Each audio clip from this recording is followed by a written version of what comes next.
सुदामा ने अपने जीवन का लंबा वक्त निर्धनता के साथ क्यों बिताया?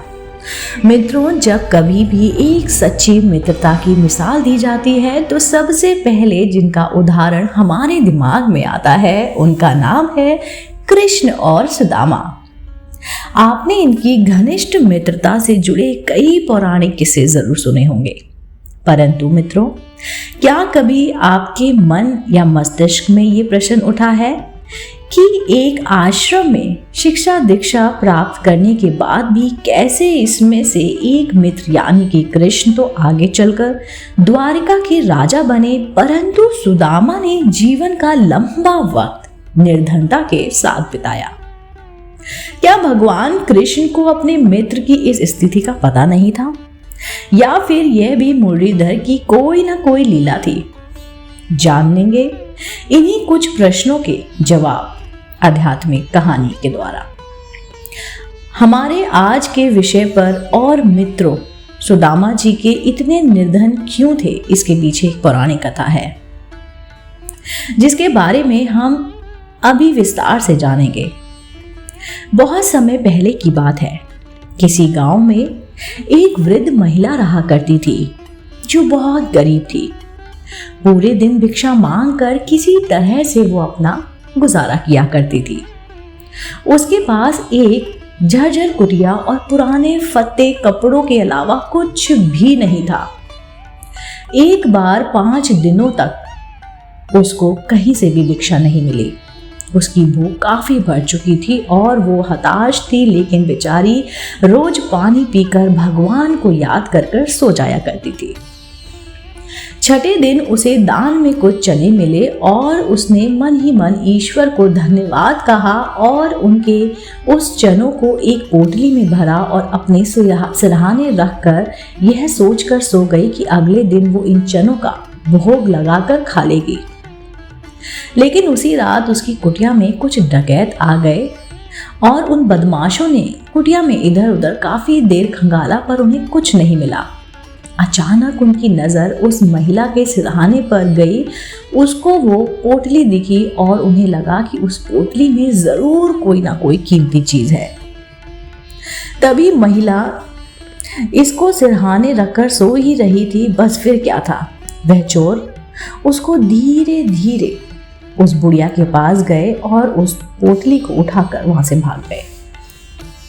गांव से निकलकर वे चोर गुरु संदीपनी के आश्रम में पहुंच गए। वे वही आश्रम था जहां पर कृष्ण और सुदामा भिक्षा ग्रहण कर रहे थे।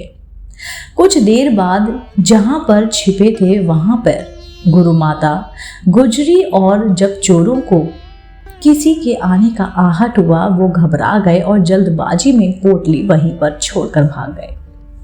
सुबह उठकर जब संदीपन ऋषि की पत्नी ने पोटली को खोलकर देखा तो उनमें उन्हें चने मिले और उन्होंने क्या किया कि उस पोटली को वैसे का वैसे जंगल में लकड़ी काटने जा रहे कृष्ण और सुदामा को दे दिया।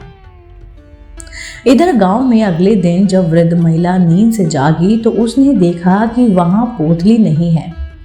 वो समझ गई कि रात में किसी ने उस पोटली को चुरा लिया है। तब 6 दिन से भूख से बेहाल उस वृद्ध महिला ने बड़े दुखी मन से श्राप देते हुए कहा कि जो व्यक्ति भी उस चनों को खाएगा उसकी स्थिति भी मेरे समान हो जाएगी, अर्थात जीवन भी गरीबी में ही कटेगा। मित्रों, यहाँ आपको सुदामा से जुड़ी एक विशेष बात बता दें कि उनकी अनुभूति शक्ति बड़ी ही तीव्र थी। उन्हें पोटली को छूते ही उस निर्धन वृद्ध महिला के श्राप का ज्ञान हो गया था। उधर श्री कृष्ण और सुदामा जब जंगलों में लकड़ियां काट रहे थे तो वहां अचानक से बारिश होने लगी और तूफान भी आ गया। इतनी बारिश देखकर श्री कृष्ण और सुदामा एक पेड़ के नीचे रुक गए। बारिश काफी देर तक नहीं रुकी तो कुछ देर बाद दोनों को भूख लगने लगी। श्री कृष्ण ने सुदामा से कहा, सुनो मित्र, मुझे भूख लगी है। गुरु माता ने जो चना दिया था वो हमें खिला दीजिए। सुदामा को तो पता था कि वो चने श्रापित हैं और वो नहीं चाहते थे कि उनका प्रिय मित्र कृष्ण अपने जीवन में दरिद्रता देखे। इसलिए उन्होंने श्री कृष्ण से कह दिया कि चने की पोटली कहीं गिर गई है, लेकिन सभी चने उसने खुद ही खा लिए। और मित्रों, इस प्रकार भक्त सुदामा ने मित्रता धर्म का पालन किया और दरिद्रता का श्राप अपने ऊपर ले लिया। इस कथा से तो ये साबित होता है कि जीवन में सुदामा भले ही कितना ही दरिद्र रहे हों, परंतु उनका हृदय बहुत बड़ा था।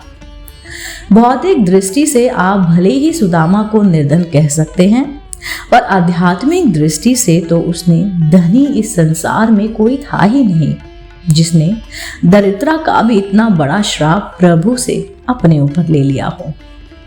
दोस्तों, उम्मीद करती हूँ आपको आज की कहानी सुदामा ने अपने जीवन का इतना लंबा वक्त निर्धनता के साथ क्यों और कैसे बिताया जरूर पसंद आई होगी।